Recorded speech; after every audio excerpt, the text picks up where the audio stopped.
Currently, the credit for qualified R&D activities is only 15%, putting California businesses at a competitive disadvantage.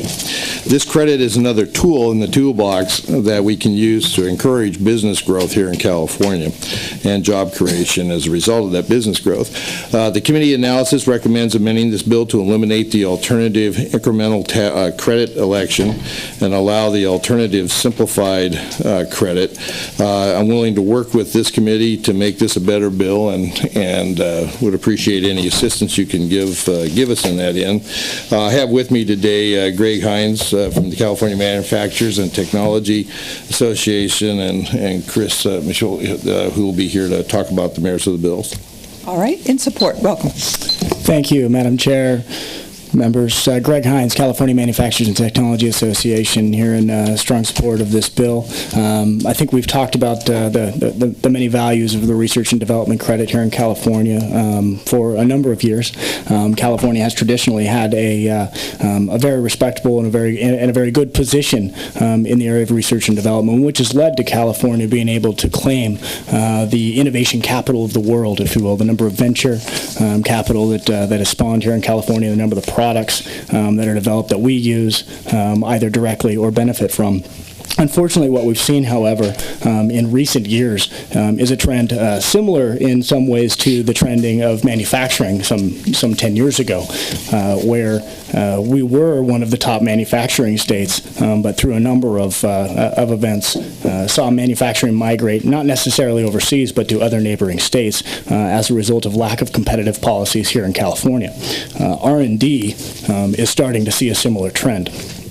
In fact, a recent example in a previous bill talking about the fall of 2008 budget with SB 28X, if you'll remember at that same time, we also passed a bill that limited the utilization of research and development credits by half for a 2-year period. At that exact same time, Arizona actually increased their research and development credit to far exceed California's own relatively well. If you look at a recent study by Daniel Wilson from the Federal Reserve Bank of San Francisco, he actually has proven empirically that migratable research and development is following increases in research and development credits. You've seen that in Arizona, North Carolina, Virginia, and a host of other states. Let's also pay attention to what the research and development credit is. It is at its core a jobs credit.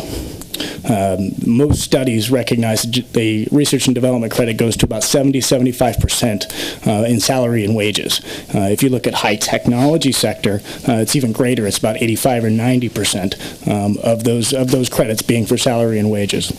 And these, in particular, in high tech and manufacturing, you're looking at annual average salary of over $100,000. So a sizable benefit to the state of the economy, in particular, as we want to protect California as the innovation capital of the world.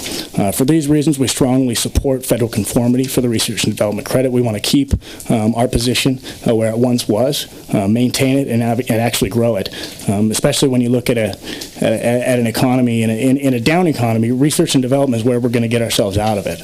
Let's make sure we're not only developing the products here, but then also building them and bearing the fruits from that development. So, thank you. Thank you. In support. Madam Chair, briefly, Chris McKaylee here on behalf of my colleagues at Tech America, and I just wanted to, can't say things much more than Mr. Hines, but I did want to indicate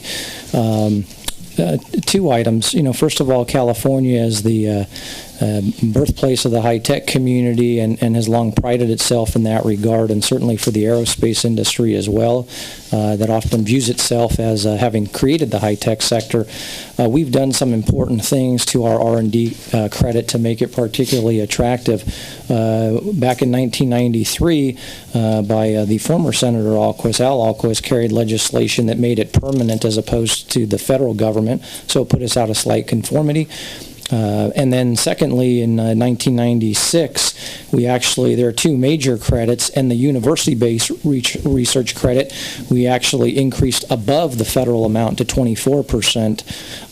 And so bringing us up to 20 on the basic, and of course the alternative simplified credit continues down the path of keeping ours as robust and competitive in comparison to other states to continue to hopefully create and foster that pro high-tech environment in the state. Thank you.